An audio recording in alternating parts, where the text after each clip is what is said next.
శుభవార్తమా?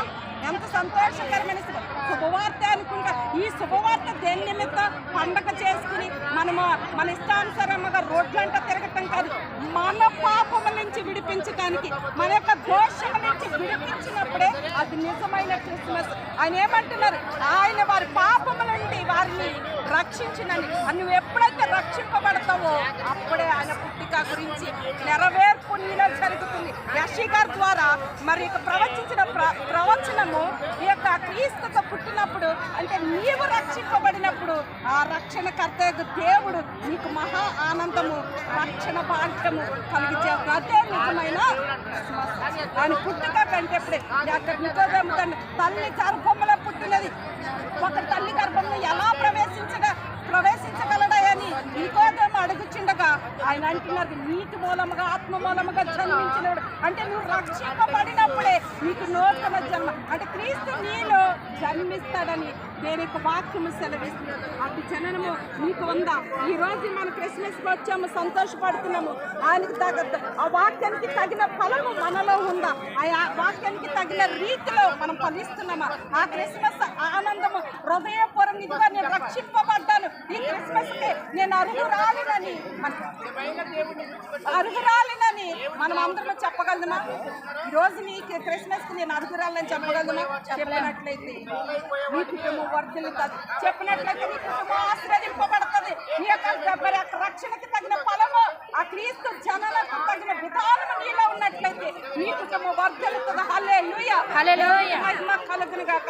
పరిశుద్ధాత్మ ద్వారా పలకబడిన ప్రతి ఒక్క మాట నెరవేర్చినట్లుగా నీవు రక్షణ పొందిన నీళ్ళు ఈ రోజు దేవాతి నీ కుటుంబాలకు మహా ఆనందమును అనుగ్రహించబోతున్నాడు. నీ కుటుంబాలకి ఆయన నిత్యానందము కలుగ చేయబోతున్నాడు. హల్లెలూయా, హల్లెలూయా. ఆత్మదేవుడు మన మధ్య నుండి మాట్లాడుతున్నాడు. ఇదిగో నీతోనే మాట్లాడుతున్నాడు. ఇదిగో నువ్వు ఎప్పుడైతే పాపం నుంచి విడిపింపబడతావో, మోసకరమైన జీవితము, లోక వ్యసనాల నుంచి ఎప్పుడైతే విడిపింపబడి రక్షింపబడతావో అప్పుడు క్రీస్తు నీ యొక్క హృదయములో నీలో జన్మిస్తాడు. హల్లెలూయా, హల్లెలూయా. అట్టి కృప ఇదిగో ఇంకా క్రిస్మస్ ఆరాధనకు వచ్చిన ప్రతి ఒక్క కుటుంబానికి దేవాతి దేవుడు అనుగ్రహించును గాక. ఆమేన్, ఆమేన్, ఆమేన్. ఈ కొద్ది మాటలు ప్రతి ఒక్క హృదయంలో నీరు కట్టి ఫలించును గాక. ఆమేన్, ఆమేన్. ముగింపు ప్రార్థన చేయండి.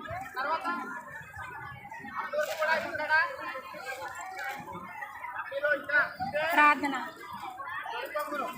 స్తుతి స్తోత్రం తండ్రి, స్తోత్రం ప్రభా. పరిశుద్ధుడు అయిన దేవా, పరలోకపు తండ్రి, నీ నామను బట్టి, కృపను బట్టి, దయను బట్టి నీకు వందనాలు, స్తోత్రములు తండ్రి. అయ్యా, గతించిన సంవత్సరం అంతా నీ కృప కాపుదల ఉంచినందుకు నీకు వందనాలు, స్తోత్రములు తండ్రి.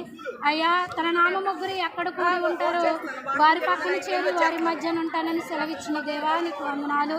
అయ్యా, ఈ క్రిస్మస్ ప్రభా చిన్న మందగా మేము కూడి ఉన్నాం తండ్రి. ప్రభా, ఇంత ధన్యత, ఇంత స్థితి మాకు ఇచ్చినందుకు నీకు వేలాది వందనాలు, స్తోత్రములు తండ్రి. గొప్పగల దేవుడు నా ప్రభా. అయ్యా, ఈ లోకంలో మా కొరకు రక్షకుడై పుట్టి ఉన్న దేవా నీకు స్తోత్రములు తండ్రి.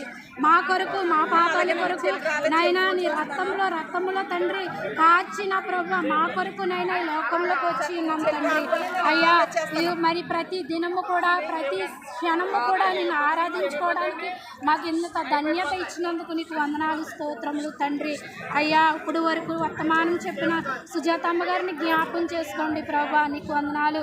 అయ్యా, ఎలాగైతే నువ్వు కన్యక మరియ గర్భం నుండి ధరించుకుని మా కొరకు ఈ లోకంలోకి వచ్చి ఉన్నావని వర్తమానము చెప్పి ఉన్నా నా ప్రభా, విన్నాం తండ్రి. అయ్యా, వాక్యాన్ని వినుచుండగా నవ ఇత్తుచుండగా విన్నాం ప్రభా. విడిచిపెట్టేవారుగా కాకుండా ప్రభా మా హృదయ పలక మీద రాసుకుని తండ్రి అయ్యా వాక్ సముద్రంగా మేము నడుచుకోవడానికి కృప చూపించండి అయ్యా. అయ్యా, ప్రతి బిడ్డలు నా ప్రభా ఏ సమస్యతో వచ్చి ఉన్నారో, ఏ ఇబ్బందితో వచ్చి ఉన్నారో నా తండ్రి ఒక్కసారి జ్ఞాపం చేసుకో నా ప్రభా నీకు వందనాలు, స్తోత్రములు తండ్రి. గొప్పగల దేవుడు తండ్రి, సర్వశక్తిమంతుడు తండ్రి, జీవాధిపతి అయిన దేవానికి స్తోత్రములు తండ్రి.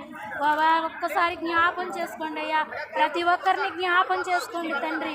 ఏ సమస్యలతో వచ్చి ఉన్నారో, ఏ ఇబ్బందులతో వచ్చి ఉన్నారో, ఏ బాధలతో వచ్చి